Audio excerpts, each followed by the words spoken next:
खबर ईरान से सामने आ रही है। ईरान का एटमी प्रोग्राम पर ऐलान सामने आया है। आईएईए को ईरान ने मंजूरी नहीं दी है, जांच की मंजूरी नहीं दी। अब ईरान में आईएईए की एंट्री बैन हो गई है। सदर मसूद पेज़ेश्कियान ने इस पर रोक लगाई है। तो ईरान से जुड़ी बड़ी खबर आपको बताते चलें। और आपने हाल ही में देखा होगा कि एटमी प्रोग्राम को लेकर ईरान के काफी तनाज़ा देखने को मिला था और ऐसे में ईरान का एटमी प्रोग्राम पर ऐलान सामने आया है। आईएईए को जांच की मंजूरी नहीं दी गई है। बड़ा पेशरफ्त ये देखने को मिल रहा है। अब ईरान में आईएईए की एंट्री बैन कर दी गई है और इसकी जानकारी सदर मसूद पेज़ेश्कियान ने दी है और सदर मसूद पेज़ेश्कियान ने इस हवाले से रोक लगा दी है। तो बड़ी खबर ईरान के हवाले से आपको बताते चलें। ईरान ने एटमी प्रोग्राम को लेकर ऐलान किया है।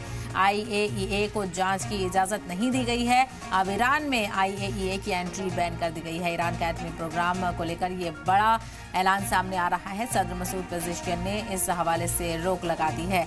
तो ईरान ने एटमी प्रोग्राम के हवाले से बड़ा ऐलान किया है।